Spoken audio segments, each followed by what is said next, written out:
Hello, everybody. Good evening, and thank you very much, Tony, for the introduction and for inviting me to present to this incredible group of people who are interested in the underground Subterranean Britannica. And I'm pleased to present this webinar in cooperation with the International Working Group on Subterranean Warfare. It's a pleasure for me to be here tonight. My name is Dr. Daphné Richemond-Barak. I'll introduce myself very shortly. So I'm an assistant professor at Reichman University in Israel, previously known as IDC Herzliya. I've been interested in the underground for maybe less time than some of you in the audience, but for almost a decade. And I've published a book entitled Underground Warfare with Oxford University Press in 2018. Among the things that I've done in this field, to which I arrived actually via the lens of international law, but as you'll see, I won't be speaking about international law tonight at all, but this is how I actually became interested in this issue. I also, with some amazing partners, some of whom are maybe in attendance tonight, from the Modern War Institute at West Point and from the Lieber Institute at West Point, organized a conference, an academic conference on subterranean challenges in war and peace in December 2019 at IDC Herzliya. I believe this was the first ever academic conference on this topic. It was multidisciplinary, and we brought together geologists, historians, lawyers, political scientists, security scholars, and more in order to discuss this type of threats. And I'm really talking here about the use of tunnels in conflict and in war. So among the projects that came out of this cooperation is, of course, the creation of the International Working Group on Subterranean Warfare. You can see a link to the website in the chat. The objective behind the creation of this working group is truly to raise awareness about the use of tunnels in war and the dangers that they pose and the kind of challenges that they raise.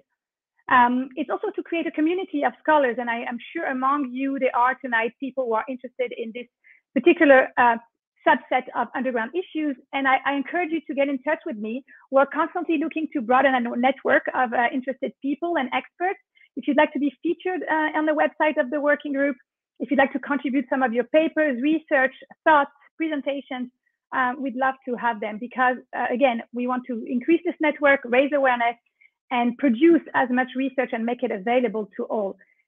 So this is shortly a little bit about me and my interest in this issue. And you see on the picture on the left is a picture that was taken inside the Hezbollah tunnels that were excavated by Hezbollah from the territory of Lebanon and going into the territory of Israel. And I'll speak a bit more about those tunnels in a little while. So tonight, I've chosen to present three aspects of this particular issue, meaning the use of tunnels in war. I want to talk to you a bit about the trends, meaning what's going on right now. You all know, and I won't be speaking much about this because I assume that this is familiar to all of you, that tunnels have been a part of warfare for time immemorial, historically. But I want to talk more about what's happening in the last 2 decades in contemporary times, and what we witness, what we see. And what we're going to discover together is that tunnels have become increasingly popular. I want to uncover with you why it is that they've become increasingly popular. And I want to make a very important point that in spite of the strides that states have made on technology and border security more generally, the tunnels, the underground has remained a very significant challenge, and tunnels continue to be very popular. So we don't really see technology acting as a deterrent to the digging of the tunnels. And I will explain that a bit more later. Then I'll speak about the challenges. There are many challenges, of course, that pop up when tunnels are dug on the battlefield. I'll address some of those, and I'll focus tonight on detection. And finally, I'll try to end on a positive note and talk about the opportunities that might be out there for states to reclaim their ownership, the strategic advantage that the underground offers in time of war. And I'll describe some of the efforts that have been taking place in this arena in the last few years. So that's going to be towards the end. So trends, challenges, and opportunities with a question mark. This is the plan for tonight. So as promised, I'll begin with trends. Let me give you a quick overview of where we are, again, focusing on the last 2 decades, more or less since September 11, And this is based on some research that I've done, all the research that I've done in this field, but also on some data that I've acquired from the archives of the New York Times. So what is it that we see happening in the last 2 decades when it comes to the use of the underground in conflict? What we see is that almost every conflict in the last 2 decades has displayed elements of underground warfare. So the tunnels don't look all the same. They are not all used for the same purpose. Some of them are used for infiltration. Some of them are used for smuggling. Some of them are used to seek shelter from maybe aerial bombardment. Regardless of what the purpose might be and what the tunnel might look like, what we notice is that virtually every theater of operation, every conflict since 9/11 has displayed some elements of underground warfare. Another thing that we see is that there's been a shift from the non-urban environment to the urban environment. And here, the trends that we witness in underground warfare are very similar and in line with the trends that we witness in warfare in general. We know that warfare has moved to cities. We know that urban is the environment that is currently being the focus of attention, or at least should be the focus of attention, because that's where future conflicts will take place. So we witness the same kind of trend when it comes to underground warfare. And what we see is that forces will probably have to face the challenges of urban warfare together with the challenges of underground warfare in future conflicts. Another thing that is important is that the use of tunnels is mostly at the hands of violent non-state groups, terrorist groups, and I've mentioned Hezbollah, but of course, Al-Qaeda, ISIS, and Hamas are also among those who have relied increasingly as part of their strategy on the underground. And finally, cross-border tunnels are on the rise, and I'll be addressing this. The last little thing you can see here on the screen, on the graph on the left, the rise in cross-border tunnel. And you can see on the right, in purple is the Middle East, and in red is Asia. So you can see that over time, what we see is that the use of tunnels is primarily prevalent in the Middle East and Asia, and I'll be showing you a little bit of that as well. So this is like an overview of the trends, and I'm going to zoom in now on some of these aspects. So here you see a map. I told you that almost every conflict in the last 2 decades featured elements of underground warfare. So here you can see a lot of these spots where underground warfare was used: Afghanistan twice, Yemen, Iraq and Syria, and of course the border between Gaza and Egypt, the border between Gaza and Israel, and the border between Israel and Lebanon. Libya is another place where tunnels have been seen also in different shapes and for different purposes. What we don't see on this map is Mali, which was also a theater where tunnels were used heavily by Al-Qaeda in Islamic Maghreb. And you can see on the far right, Pakistan. I'll be speaking a little bit later about Pakistan. But what we see is that the Middle East and Asia have become a ground for the diffusion and also for innovation when it comes to underground warfare, and that this is really a global challenge. I mentioned the Middle East and Asia, and I said I would do a little zoom in on that. So let me just show you here two, I think, interesting aspects of that. Number one, you can see a lot of pictures here of tunnels that were dug by ISIS in Mosul in Iraq. And as I said, the tunnels have entered the urban environment. And this is, the picture in the middle, in the center, shows a tunnel that is, whose entrance or exit, it's not clear, but it can be used for both, is right next to a vending machine where it says Coca-Cola on it. So why is that important? Because this picture illustrates really that trend of tunnels coming in closer to civilians, to civilian populated area, and to urban environments. The article that you see on the bottom part of the slide talks about something else, and it talks about how Kurdish fighters are using tunnel networks to prepare for a Turkish invasion. And this article is from about a year and a half ago. What's interesting here is that the Kurds, the SDF, right, the Kurdish-led Syrian Democratic Forces, were the ones that uncovered the ISIS tunnels for the most part. And then what happened? They learned from what they saw, and the use of tunnels that they witnessed at the hands of ISIS. And they began thinking, how can we use this terrain to our advantage? And they adapted and adopted the use of the underground for their own purposes. So we can see how the tactic diffused from ISIS to the SDF over time. And this is really, this embodies actually a lot of the trends that we see, and the communication and the diffusion of knowledge and know-how among the terrorist organizations and among factions in general.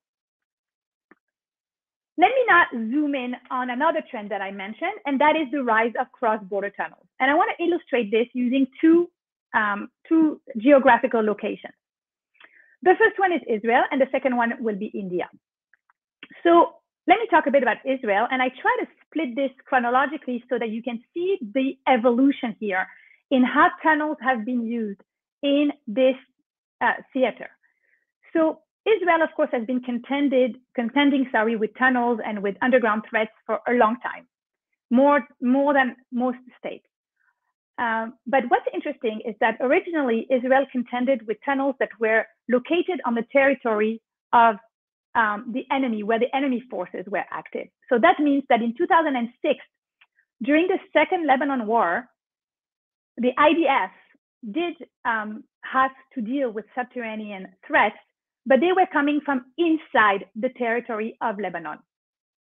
Similarly, during the CAS-led operation against Hamas this time in 2008, once again, Israeli soldiers confronted this kind of threat, underground threats, but again, they were mostly located and emanated from Gaza and on the territory of Gaza. As you know, there's an entire underground city under Gaza City. And so this is really, this exemplified this trend of digging tunnels on your own territory for your own, serving your own needs, your own modus operandi, to operate maybe undetected, to hide your ammunition, but not to infiltrate or carry out attacks on the territory of the enemy. And then this is when the shift happens, right? You see 2014, 2018, Israel has to change its focus, has to readjust. Why? Because the primary challenge has become cross-border tunnels.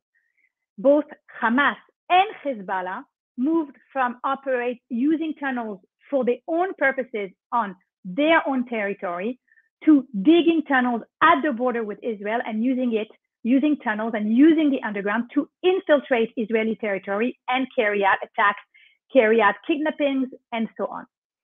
So here you really see, I'm just trying to illustrate the point that cross-border have become more popular.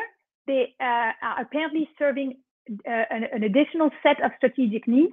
In addition, of course, it's not instead of these other tunnels that are located in Lebanon and Gaza. It's in addition, but it definitely shows that there's adaptation, that there's thinking, and that there's a change, innovation also in how these groups are using tunnels. Now, I promised I was going to take this to a different kind of theater, and that is one that is probably less known, but not least interesting. I would like to show you what is going on at the border between India and Pakistan. And you can see here on the picture, and you can see Pakistan on the left, India on the right, mostly next to an area of India called Jammu and Kashmir. Of course, Kashmir, what we know as Kashmir, is part of this region. And you can see here that a number of tunnels have been detected by Indian forces at the border between India and Pakistan. These tunnels are dug on the Pakistani side and they exit on Indian territory. Let me show you a little bit more about this. So 12 such cross-border tunnels have been detected at the Indian-Pakistan border. The first one was detected in 1997. And as you saw from the map, they are primarily located in 3 regions, mostly in Jammu and Kashmir. You can see here some pictures of these tunnels. They are quite rudimentary. But what is, in my view, most interesting here is, number one, this again is another illustration that cross-border tunnels are becoming more popular. But it also shows that at a time where technological advances in detection, in neutralization of tunnels in general, has made significant progress, where states are really began to invest significant amount of resources and effort in handling those threats and contending with them in a better, more efficient way. And yet what we see is that groups, non-state actors potentially here, continue to make use of this tactic. In other words, once again, the point is that technology is not really acting as a deterrent and is not really decreasing the use of tunnels. On the contrary, what we see is that the digging continues. So here you see more pictures of these cross-border tunnels in India, which are used mostly to infiltrate Indian territory coming from Pakistan, and India is not sure and has speculated as to what group has actually dug these tunnels. And of course, it might be the Jaish-e-Mohammed or the Lashkar-e-Taiba, but we don't know this for sure at the moment who the perpetrators are. Again, the bottom line is this is a rise in the cross-border tunnel trend, and at a time where technology is improving, we continue to see reliance on this tactic. So with that, I will move to trying to explain those trends, right? Why is underground warfare so popular? What is it that is so? What is the reward of underground warfare that leads all these non-state violent groups to rely on this tactic as part of their strategy, even at a time where the risk of being detected has increased, and in spite of the considerable amount of human resources and financial resources for the groups that it takes to dig these tunnels. I mean, it's very straining conditions to dig these tunnels. You have to live underground for weeks. It takes a really long time. Again, the risk of being detected is very high. The operation needs to be kept secret.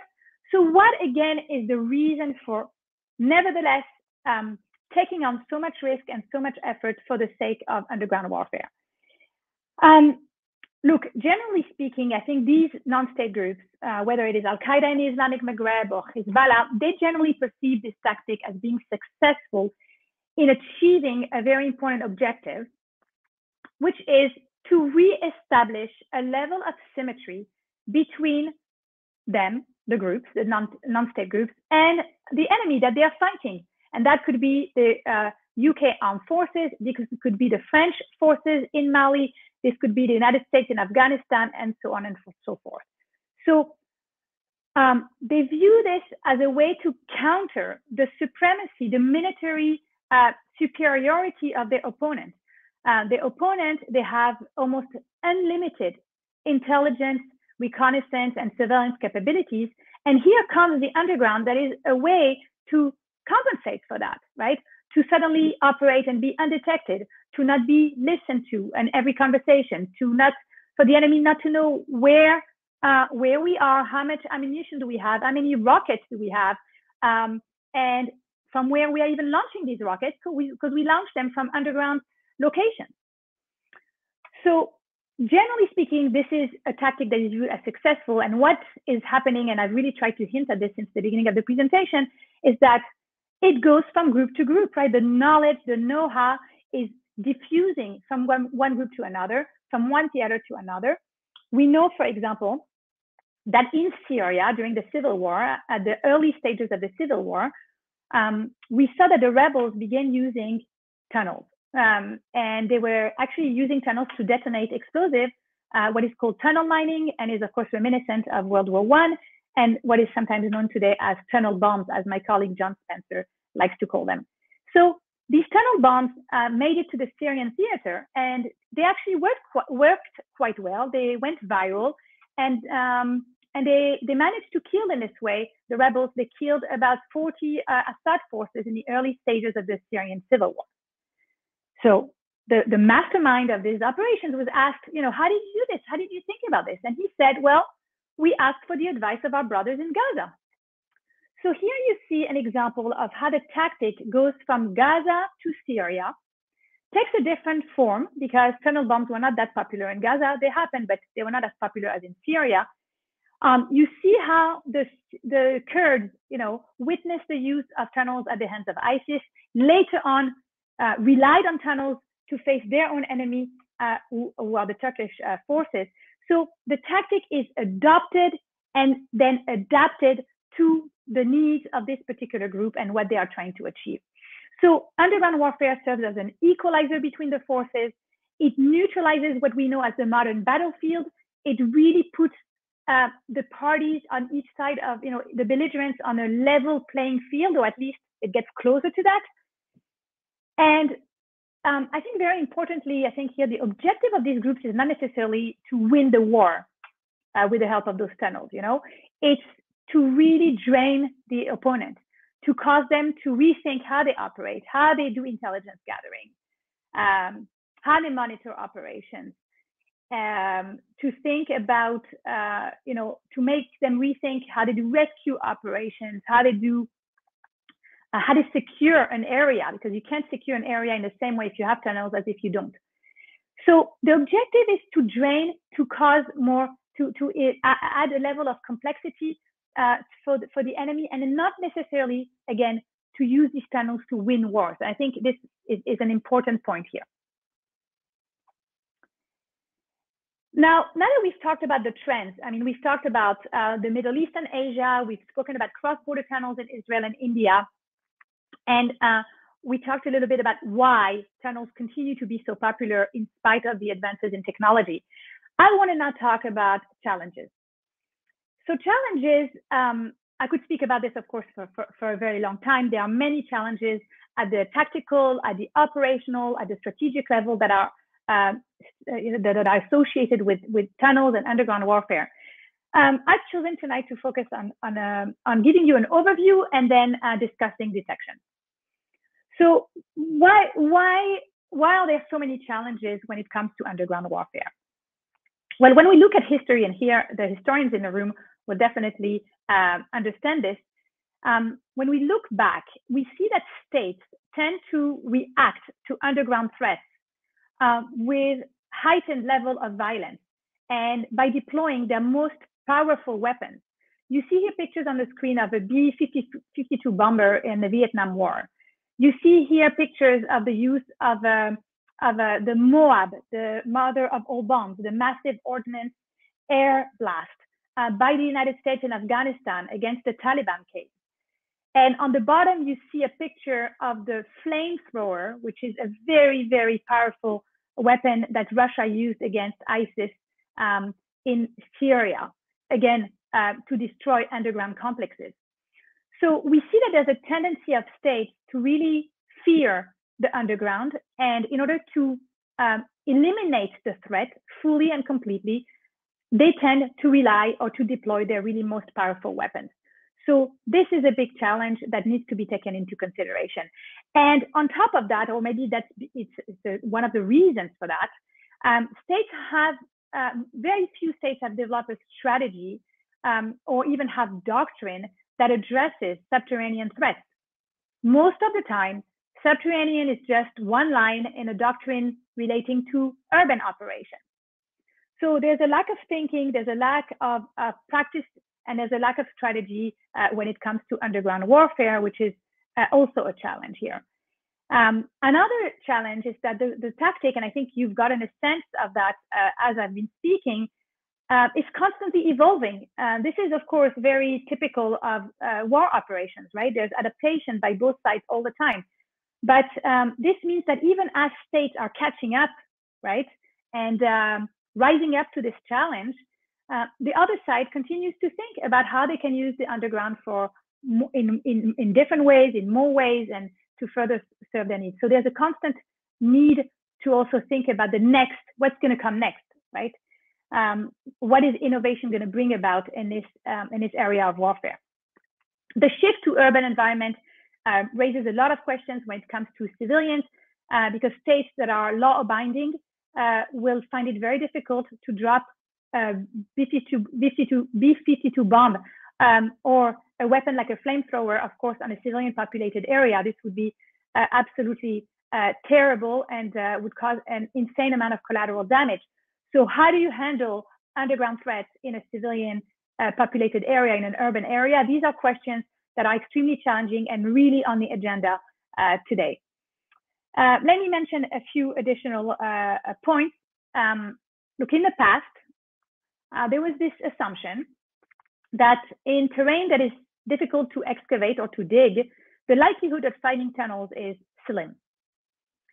What we've seen is that this can no longer be an assumption. The terrain is no longer as much an obstacle as it was before, and groups are very determined. And we've seen this with Hezbollah. Hezbollah has literally excavated tunnels in hard rock at the border with Israel, suggesting that groups will not be deterred once again by a very difficult terrain.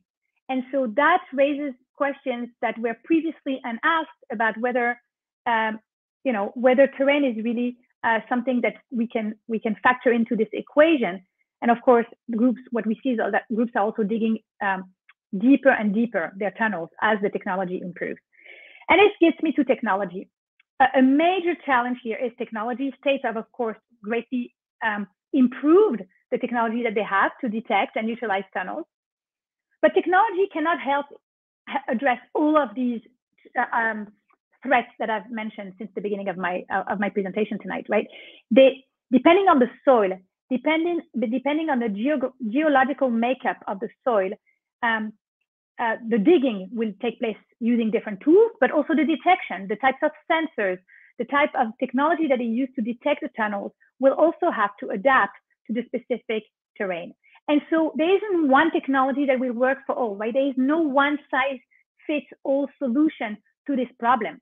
And that is a great challenge. So technology cannot be the full answer, and there needs to be a more holistic approach to this, to subterranean threats that takes into account intelligence and a whole range of other considerations. But as promised, I said I was going to focus on detection. And before I get to this, actually, let me show you a map of the area that I'm talking about. So I want to take you now to the northern Israel border, the border with Lebanon. You can see here a map of Israel and where exactly the tunnels that Hezbollah dug are located.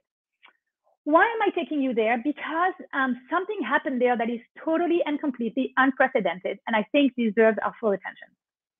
And that is an operation that Israel launched in December 2018. This operation is known as Operation Northern Shield. This operation is remarkable because it was initiated by Israel. In other words, it didn't take place as a result of a confrontation at the northern border. No, Israel gathered intelligence on the vulnerable area, an area at the border that contained tunnels, cross-border tunnels, and initiated an operation outside active hostilities. And the operation was literally designed to detect the tunnels, so with more precision, once the area that was susceptible to tunnels had been narrowed down, and then the neutralization of those tunnels. So it was very systematic, and I'll explain this further in a minute. First, detection, then neutralization. So what do you see here? You see Israeli forces literally working at the border with Hezbollah and Lebanon, and working to actually detect those tunnels.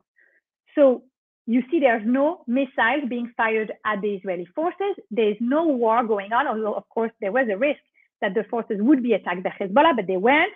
And you see some of the tunnels that were discovered during this time. Now, why am I talking about this?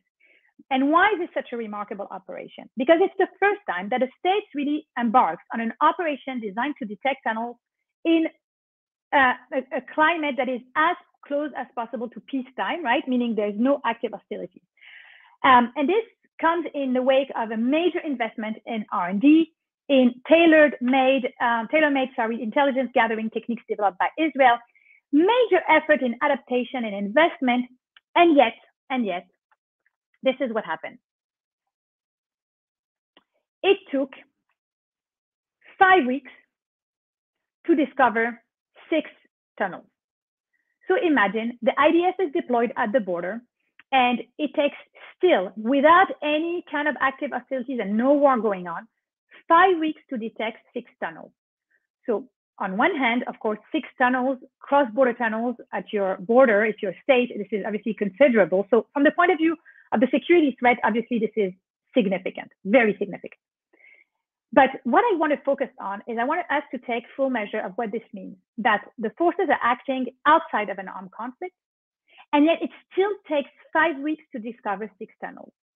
After all the preparation and all the work that went into laying the ground, of course, for this operation, which was obviously very well prepared. So what is this telling me, right? There's the detection phase. You can see here the picture here where Israel exposes or signals to Hezbollah that they have discovered the tunnels, that the party is over essentially. And then the second stage of the operation on the bottom picture, neutralization of the tunnel using cement. And you can see the cement. What happened is that Israel pumped the cement on the Israeli side of the border, and then the cement exited the other end of the tunnel, exposing where the tunnel had been excavated on the Lebanese side. And this was, you can see the picture here of the cement coming out on the Lebanese side on the picture below. So on one hand, a significant threat, and on the other hand, a very major effort, still taking a very long time to uncover these tunnels. So, and here you can see the longest, biggest tunnel was actually not even uncovered during the operation itself, but only a few months later in May 2019. The IDF reveals the longest, most significant Hezbollah tunnels on the northern border. You can see here the phones, the lines, the lights, the ventilation, the machine that was used to excavate those tunnels, right? The boring effort here in the hard rock. And you can see the tunnel, inside the outside of the tunnel, so the entrance, which was, of course, then further arranged by Israel so that we could go inside. And the pictures that you see here are pictures that I personally took inside these tunnels, and some of you have been there with me as well. So I'm bringing this up to show that the challenge of detection, as much as it has improved, of course, it's a huge security achievement and military achievement to discover those tunnels. But I want to say that it was by no means easy or by no means trivial in spite of all the advances in technology. I'm going to skip this actually and move on to the third and last part of this presentation. And that is one in which I wish to highlight, perhaps, and again, with a question mark, some of the opportunities that have emerged from these challenges and from this rise in the use of the underground in conflict. And most of what I'm going to say now actually is the product of the work of DARPA in the United States, which has come up with 2 really remarkable projects in the field of underground warfare that I want to flag here for you. The first one is called the Subterranean Challenge, in which teams competed in a tunnel environment, virtual and in person, and they developed a set of tools, hold on, here are the tools, robots, in order to better operate in a subterranean environment. So we're talking about walking and flying robots that are able to autonomously explore the subterranean. That is the picture on the bottom right. We're talking about finding communication solutions that are suitable for the underground, because one of the challenges that forces face underground is that they are not able to communicate among themselves using traditional means of communication. So there's a need to come up with something else that actually works at a very deep level underground. Another type of tools that was discovered thanks to this DARPA Subterranean Challenge is coordinated robotics that enable robots to handle both horizontal passageways, which is the tunnels themselves, but also the vertical shafts, because of course, when you go underground, you have to go through vertical shafts, and that has been an area where forces have really struggled to develop solutions for this kind of terrain. So the idea via the DARPA Subterranean Challenge was truly to develop new tools, new robots, new equipment to handle the specific challenges that arise in a subterranean environment, really the specific terrain, with an emphasis on resilience and modularity, because of course, the terrain might be wet, there's of course darkness, and so on and so forth. But also, this DARPA Subterranean Challenge, I think, is remarkable because it enabled the development of virtual and simulated subsea environment. And you can see some of it here. So this is from the DARPA Subterranean Challenge, you can see that thanks to this project, a lot of simulated underground warfare environments were created. And this, of course, was used during this specific competition, but also means that we are not able to use simulated environments to train forces, to make them experience what it's like to operate underground without having necessarily to have an underground training facilities, because not all armed forces have underground training facilities. So there's a lot of options for the future and possibilities that have opened up as a result of this challenge and this work by DARPA that I think is probably the most significant advance in the field in recent years. And hopefully this will be used for other purposes as well. The different tools that have been developed here will also propel the armed forces and the US Army and its allies into greater knowledge and better handling of subterranean threats. The other projects also by DARPA that I want to flag here, also in a realm of opportunities, is called the Underminer Project, and some of you are familiar with it. But this is perhaps the most radical project in a sense that it really requires from us a switch. It requires us to think about this terrain in a completely different way. Let me explain. If this terrain is so strategic to groups like Al-Qaeda and Hamas, perhaps states like France, the United States, Canada, and the UK can also gain a strategic advantage via the use of the underground. Why relinquish this incredibly strategic terrain? It's like a hill, right? It's very strategic in different ways, but why relinquish that entirely and leave it to the opponents, or at least that's the thinking coming from the militaries? Why do that? Why not regain? Why not reclaim the underground and use it to those states' advantage? And so the United States embarked on this project, the Underminer Project, whose aim is to find ways and methods to quickly bore or dig tactical tunnels that would be used for ammunition resupply or rescue missions in the midst of a contingency operation, in the midst of a conflict. The idea is to learn from how worms dig their own tunnels in the ground, using in particular here advanced robotics, pneumatic robotics, and sensing technology. And eventually what the Underminer Project, I think, would be very interested, it would be very interesting if the next stage of this development could be to have a machine that you train using AI to dig a quick tunnel, right, between point A and point B, and the machine would just know how to do that rapidly and use that again for ammunition resupply, for rescue mission, and a whole other range of purposes, and even maybe for civilians under siege, right? If we can dig a tunnel very, very quickly, again, this would be putting the advantage back into the camp of the state that is fighting an enemy and using this underground terrain for their own strategic needs and advantages. I think this is remarkable and very promising. And again, I would put that under the heading of opportunities for the future. So we're almost ready to conclude and go into our Q&A session. I just want to summarize briefly what I've said to you tonight. So first of all, I've highlighted the trends with a focus on Middle East and Asia and the cross-border tunnels, the rise in cross-border tunnels in Israel and India. We see this very clearly, how we are transitioning to more cross-border tunnels. And of course, this is also at the Turkish-Syrian border and a lot of other borders, but I just wanted to flag these two areas for you tonight. What we see is that the appeal of the underground has not decreased, and we have in the news constantly tunnels being exposed and covered.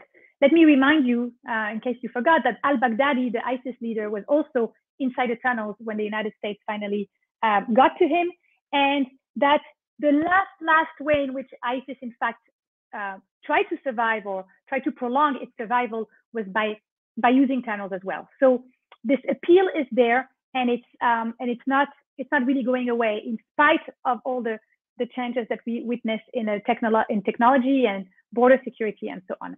Detection also remains a great challenge. The IDF was able to detect the tunnels excavated by Hezbollah. But let's not forget that this was not in a war, and if it had been during a war, it would have been very difficult to detect those tunnels, virtually impossible, if you ask me, if they hadn't been discovered ahead of time.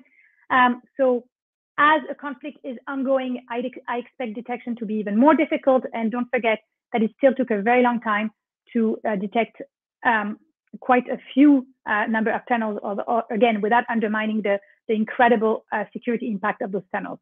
And finally, when it comes to opportunities, states ought to think about ways to reclaim the underground. They need to completely leverage and channel the R&D that they've invested in the last few years, and need to continue to do that. They need to shape their doctrine further and not leave it to one sentence in an urban doctrine. And I think what we've seen generally is more interest, more awareness, and more cooperation among states. And I would hope that this is a good sign for the future. So this is it. The bottom line, the digging continues despite advances in intelligence, doctrine, and technology. I hope this was interesting to you, and I look forward to our discussion. Thank you very, very much. I think we can remove the presentation now, and I will look at the questions.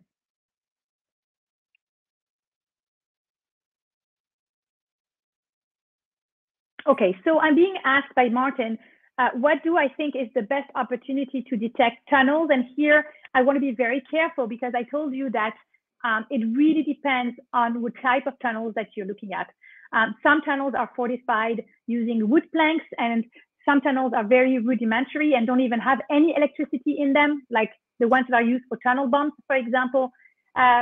So it really depends on the type of tunnels that you're facing, what type of technology you're going to be using. And on top of that, one additional layer is, of course, the quality of the soil.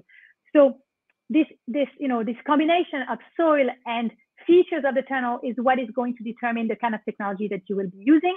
I think states will eventually manage to overcome this challenge when they find the right combinations for the right tunnels and the right terrain. So it's a complicated exercise, and this is why, again, technology cannot be the full answer. And states have also, in parallel, developed unique intelligence gathering techniques. They need to use human intelligence. They need to train the population to detect these tunnels and report them. They need to use visual intelligence, look at the terrain and how it's evolving. If there's maybe hangars or things that are popping up that are suspicious and suggest that perhaps Earth is being moved around.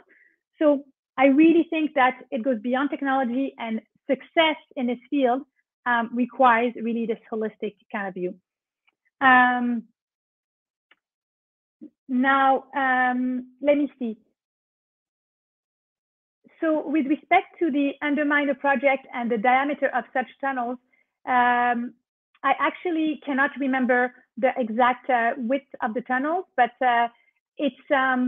we're talking really about tunnels that are not very long. The idea is to dig tunnels that are about, I think it was about 100 meters long, in order to overcome an obstacle to carry out this mission. And we're not talking about major structures. Well, we're not talking about structures that are also permanent.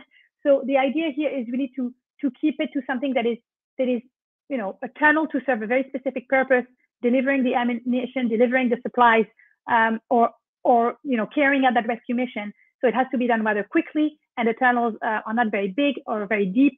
And that's the general idea behind the Underminer Project. Did the Hezbollah tunnels incorporate booby traps like the tunnels of Kuchi in Vietnam? So interesting. I would say that the Hamas tunnels are more likely to be booby trapped, but I wouldn't make any generalization. I know that the way the IDF operates here is under the assumption that the tunnels that a tunnel or any tunnel can be booby trapped. So that's the basic assumption. And this is why the IDF first, I would assume, sends a robot to explore the area. And again, this is also the idea behind the DARPA's Subterranean Challenge, right? To develop these tools that can be sent into the tunnel to explore the tunnel autonomously, in spite of all the obstacles that you have in tunnels. So you have different rooms, different levels, you have artifacts that are around the route of the tunnel. So the idea is that there would be some kind of tool that enables the unmanned exploration of the tunnels prior to sending the troops. I also want to tell you that I think the basic assumption, another basic assumption, is that states generally understand that the sending troops inside the tunnels is a measure of last resort. So anything needs to be done to avoid troops entering tunnels, because the underground is a highly dangerous environment, and it's very claustrophobic. You can't send the soldiers for a very long time there. And of course, rescue missions are very complicated and a whole other array of challenges. So it's a measure of last resort to send the soldiers inside, but you need to train them for this possibility. And so that's why when they are being trained, they're also being trained for the possibility of booby traps. But at the moment, I think this is a more popular practice by Hamas than it is by Hezbollah. Also, you have to, I want to remind you in this context that, as I explained, the Hezbollah tunnels were uncovered before they were actually used in battle. So maybe the booby traps were not yet placed there. On the contrary, the Hamas tunnels were used in battle, in conflict, in Operation Protective Edge in 2014, and then again in Operation Guardian of the Walls this past May. So there's more experience. It was actually in use. The tunnels were actually in use and booby trapped. So that's also perhaps why we haven't seen as much of it in the Hezbollah context. Yeah, so let me see what else I've missed. So how successful do you think the Israeli efforts at detecting tunnels is? And for every tunnel that is found, how many do you think go undetected? So that's a very good question. And, a lot of people thought that once Israel was done with Operation Northern Shield, that meant that all the tunnels at the northern border had been detected. I definitely don't believe that this is the case. I really think that where there are many other tunnels that are there, that are maybe some of them have crossed the border, but Israel has decided that for its strategic interest, it's not worth exposing those tunnels yet. And maybe they also want to keep the element of surprise open for, in a future confrontation with Hezbollah. It could be that some of these cross-border tunnels have not yet crossed the border, but are being dug and monitored by Israel as to what is happening on the other side of the border. So definitely, I would not take this as a final, end game. I believe there are other tunnels, both at the Hamas, at the Gaza border, and at the northern border with Lebanon. I think I've made a point tonight that this is not the end of underground warfare. We're going to see it more, and we're going to see tunnels being used more, in more innovative ways and new ways, even going forward. I want to tell you that the kidnapping of Gilad Shalit using a smuggling tunnel between Gaza and Egypt in order to enter, for the Hamas militants, Hamas members to enter Egypt and then pass into Israeli territory was a very innovative use of tunnels. There are some people who think that when you have a smuggling tunnel, then it's used only to smuggle goods and maybe weapons. But a tunnel is a tunnel is a tunnel, and it can be used for very many purposes. So the bottom line is ultimately any tunnel can be used for a variety of purposes, and any tunnel is a security risk. So I think that's another point that is worth making. So Israel has not uncovered all these tunnels, or at least has not, even if it is monitoring them, has not made all of that knowledge and intelligence public.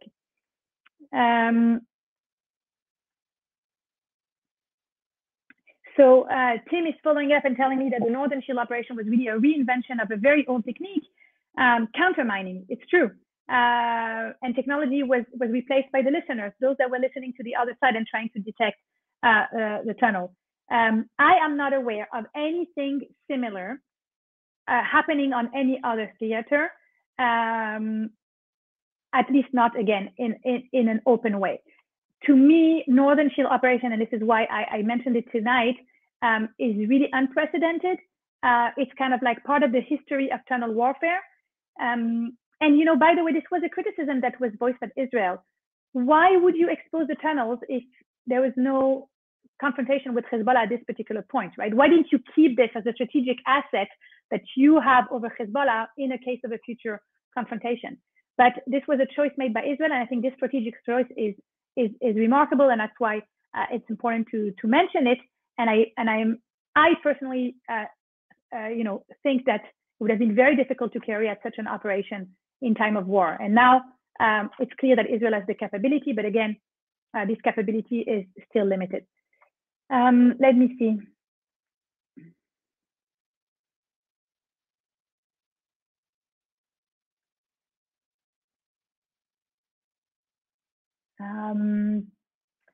Have you found any differences in the methodology used to build the tunnels? So look, the methodology used to dig the tunnels evolved over time, and we could have expected it to become more sophisticated over time. But I think you've seen from the Hezbollah tunnel pictures that I showed you that the technology still remains pretty basic. And we're talking there in the Hezbollah tunnels about a boring machine that is manually operated, which comes back to the point I was making on the considerable amount of time and resources, human resources, that is invested in digging those tunnels. So I have to tell you, if I compare the evolution of the digging techniques to the evolution of the detection techniques, they are not on par. They are not on par, and definitely detection has evolved way faster in terms of the use of technology. But that's also because of the nature of the groups that we're talking about, right? Hezbollah on one hand and Israel on the other, or so that's I think an important point, that the advances are not taking place at the same speed. But again, to compensate for that, these groups are incredibly innovative and talk to each other, and they teach each other this know-how. So they are maybe not the best engineers, and maybe they don't have the best tools at their disposal, but I believe they're probably digging tunnels more accurately today than they were in the past, and also faster. Not the speed of light, but faster and better. And they know how to equip the tunnels with ventilation shafts and electricity and communication, which is also an improvement. But in terms of the digging techniques, I'm not sure there's a huge improvement there. Anything else? I think I've tried to answer all the questions. Any good reference about Hamas tunnels during the crisis in Gaza earlier this year? Actually, surprisingly, well, I have to tell you something quite interesting about this field, underground warfare. Part of the reason why I've been trying to make this more visible and raise awareness and create this international working group is because there hasn't been a lot of research, and there are very few resources available when it comes to underground warfare. And here I'm talking about all fields, right? History and law and geology and military history. What you see is that there are some books that were written, of course, about a specific conflict. And I think I have behind me someplace a book on the Vietnam War, actually other side. But yeah, you might see it behind me. So yeah, about a specific conflict, definitely, but not a horizontal survey. So there are not a lot of resources out there. And in fact, on the latest operation, Guardian of the Walls, most of the information that you're going to find is the information that was put forward by the IDF or the IDF spokesman. There's been no analysis and not a lot of information trickling down as to what really was going on there. And that's unfortunate. I think there was a bit more about Northern Shield than there was about Guardian of the Wall. So we'll have maybe to wait for that or for more information to become available. But if there's anyone in the IDF that's listening to us, then they should know that they could declassify or share with us some declassified information so we could learn about the particular use of tunnels by Hamas in the latest operation. Okay, thank you very, very much, Daphné. I think that was a pretty fascinating presentation. We'll put it out on our YouTube channel in a couple of weeks' time. Sorry, a couple of days' time. My brain's not working. Thank you very much. Thank you all for listening, and thank you for having me. Thank you, and good night. Bye-bye.